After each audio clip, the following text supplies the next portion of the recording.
2023 жылдын 11 айында 225 миллиард 744 миллион сом салык жана камсыздандыруу төгүмдөрүн чогулттук.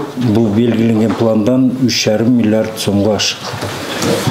Былтыркы жылдын ушул мезгилине салыштырсак 39,9 миллиард сомго көп.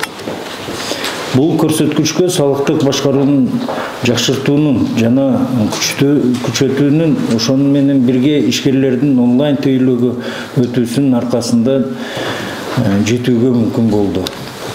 Контролдук кассалык машиналарды, электрондук товардык транспорттук коштомо кагаздарды жана башка санариптик долбоорлорду киргизүү салыктарды чогултуунун натыйжалуулугун кыйла жакшыртты. Кыргызстанда болгон мисалы налог на прибыль болгону 10% түзөт. Башка мамлекеттерде мисалы Казакстанда 20% эсептелинет, Өзбекстанда 12-ден 20%га чейин, Тажикстанда 5-ден 20-га чейин, Беларусь өлкөсүндө 20%, Россия өлкөсүндө 20%, Армения өлкөсүндө 20%. Мисалы ошол эле учурда КНС салыгын карасак, бизден 0-ден 12%га чейин бар. Анан Казакстанда бул 0-ден 12%га чейин, Өзбекстан 20% болуп эсептелинет. Бул таблицада сиздердин бардык салыктарды карап чыксак, Кыргызстанда бүгүнкү күндө салыктардын ставкалары эң төмөнкү деп туруп көрсө болот. Мына бул жерде көрсөңүздөр болот. Мисалы унду алсак, болгону 1 сом эле кошулат экен. Ундун наркына салыктын баасы 1 сом гана кошулат, ошондо 42 сом болуп эсептелет. Ошол эле учурда мисалы этти карасаңыздар, этти 7 сом болгону кошулат экен. Мисалы этти 540 сомго сатып алып атасыздар базарда, ушунун болгону 7 сом 60 тыйыны бизде салык болуп кирилет. Ошол эле учурда мына майды карасак, майды караганыбызда 120 сомдун болгону 2 сом 30 тыйыны гана салык болуп эсептелинет. Ушулардын бардыгы натыйжасында негизги салыктар мындай чоң бөлүгүн деле түзбөйт. Ошону биз сиздерге жеткизип, ушуну элге жакшы түшүндүрөсүздөр деп туруп ойлоп атабыз. Албетте 2015-тен баштап этаптар бөлүнгөн. 2018-де дагы этап болгон, 2020, 21, 22 этап менен келатат. Натыйжа жеңилдик берүү максатында дагы акысыз ККМдер таратылган, 10.000 ККМ аппараты жылдын башында ишкерлерге таратылып берилген. Андан тышкары жанагындай салыктык нагрузка болбосун деп 8 миллионго чейинки обороту менен салык төлөчү болсо, ККМ колдонсо бүт салыктардан бошотулган. Ошондой эффективдүү мераларды берип, ККМ жалпысынан таратылып, баардык тармакта кирип баштаган. То есть, эмнени айткым келди, ККМ киргизүү бул акыркы 1 жылда эле чыгып калган маселе эмес, 94-жылдан бери кирип баштап. Тийиштүү мыйзамдар бар болчу, тийиштүү нормалар бар болчу. Патент менен иштеген күнү дагы ККМди ишкерлер колдонуш керек. Бирок мыйзамды иштетишти, акыркы 2 жыл, 1 жыл мындайча айтканда плотно занимались этим. Негизинен жарым жыл убакыт бул ишкерлерге дагы, бизге дагы берилген убакыт биринчи очередте жалаң гана түшүндүрмө иш жүргүзүлөт. Ошо ар бир салык менен, ар бир ошол эле базарды эске алсак, ар бир контейнердин хозяйыны менен, ишкери менен индивидуально ар бир салыкчы кирип, түшүндүрүп, кантип иштеш керек экен, кандай режимди колдонуш керек, жана кандай артыкчылыктары бар экен, баарын түшүндүрүп, ошо жарым жыл ошол убакыт берилет. Андан тышкары кандай жеңилдиктер болот? Жанакы буга чейин көтөрүлүп кеткен отчеттор деп айтылып кетти.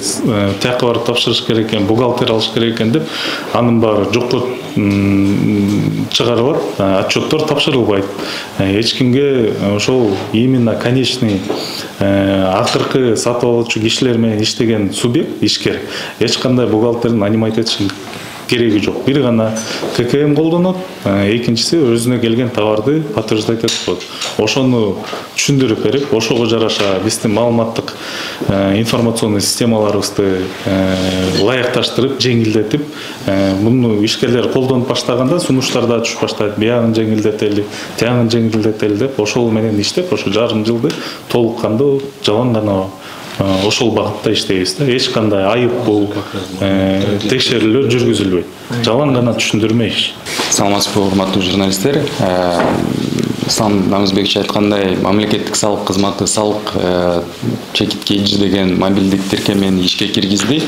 Бул тиркеме биздин жеке ишкердин онлайн кабинетинин мобилдик версиясы болуп саналат. Бул мобилдик тиркемеге катталыш үчүн кабинет чекит салык чекит KG биздин жеке кабинеттен регистрация бир жолу каттоодон өтүш керек. Андан кийин мобилдик телефон аркылуу ар бир жаран салыктарды, өзүнүн салыктарын төлөсө болот. Мурункудай барып банкка барып очередке турмай адатты калтырып, электрондук патентти жана камсыздандыруу полистерин алса болот онлайн режимде. Карыздары барбы же жокпу текшерип, же ашыкча төлөмдөр барбы ошолорду да караса болот. Салык отчетторун азыркы убакта нөлдүк көрсөткүчтөр менен бир заматтын ичинде тапшырса болот. Экинчи этапта биз нолдук отчеттордон башка баягы показательдери бар отчетторду дагы жасап жатабыз. Салык органдарынан маалым кат онлайн алууга болот. Азыр биз салык кызматтынын бирдиктүү терезелерин абдан көп элдер келип справкаларды сурап, заявленияларды калтырып атышат. Ошону мен айтып кетет элем, азыр бүт баары мобилдик тиркеме аркылуу болсо болот, салык кызматына келбей эле. Өзүнүн катталган мүлкү жөнүндө маалымат алса болот бул мобилдик тиркеме боюнча. Андан тышкары эң бир чоң жетишкендик деп ойлойм, бул электрондук электрондук товардык транспорт коштомо кагаздарды колдонсо болот да. Өзүнүн складын ачып, товарларды же сатканда ушу мобилдик тиркеме менен башка биздин сайттарга кирбей колдонуп, жөнөкөйлөштүрүп иштесе болот. Дагы бир жаңылыктардын бири бул азыр жеке ишкер болуп каттоого салык кызматтарына барып өзүнүн заявлениясын жазып, свидетельствосын күбөлүгүн кагаз түрүндө алып жүрсө, мындан мурун азыр биздин жанагы мен айтып кеткен эле кабинет салык KG деген сайттан онлайн регистрациядан өтсө болот. Электрондук кол тамганы бул биздин түндүк кол тамгасын бекер колдонуп, ошону менен кабинетке да кирсе болот, жеке ишкер болуп да катталса болот. Биз ойлойбуз, азыр бизнести баштоодон биздин жеке ишкерлер салык кызматына барбай эле инспекторлор менен сүйлөшпөй, өз ара мамилени түзсө болот деп ойлойбуз. Жана мен айтып кеткендей, бүт салык кызматынын маалым каттарынын баары онлайн режимде өткөрүлүп атат. Дагы эң акыркы жаңылыктар бул биздин ЕЭП өлкөлөрүнөн импортерлорубуз өзүнүн жана заявление о ввозе товаров деген бар. Ошону да кагаз түрүндө салык кызматына барып очередке туруп алып кетишчи.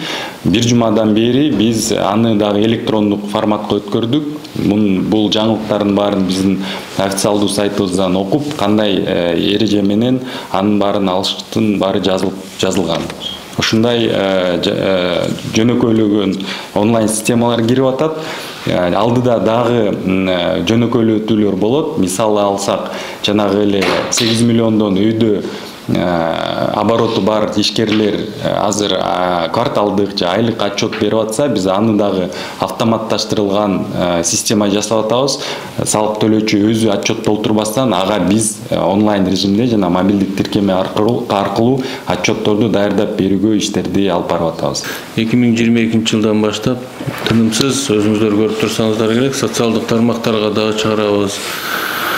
Кадрларды жаңылоо саясатын жүргүзүп атканбыз. Бул жерде салык кызматынын кадрларын квалификациясын жогорулатуу үчүн биринчиден биз аябай көп окууларды өткөзөбүз, тренингтерди өткөзөбүз, ошол эле видео сабактарды дагы жеткизип беребиз. Экинчи жагынан албетте ар бир кызматкер, салык кызматкери өзүнүн участкасында канчалык деңгээлде жумушун жасап атат, эмне маселе болуп атат, же кээ бир салык кызматкери башка участкта өзүн туура көрсөтөбү деген мониторингди жүргүзүп келип, 2 жылдан ичинде биз баягында дагы биз бир жерде айтсак, кичине журналисттер туура эмес айтып калган экен, кадр саясатында 400 адамды уволили деп. Биз ал жалпысынан кадрдык саясатын кадрларды жаңылоо саясатын жүргүзүүнүн эсебинен бир 445тен ашуун кадрдык чечимдерди кабыл алганбыз. Бул эгерде бир участкта эмес, башка участкта которуу же болбосо түшүндүрүү иштерин жүргүзө турган участкаларга биздин баягы бирдиктүү терезелерге компетенттүү кызматкерлерди коюу, баягындай сылык, сыпат жооп бере тургандарды коюу деген саясат жүргүзүү менен 2 жылдан бери жалпысынан биз кадрларды да жаңылап атабыз. Жаңы мындай бир жагынан мындай салык кызматында иштейм, өлкөмө жардам берем деген балдарды да тартып атабыз да. Мына ушуну айтып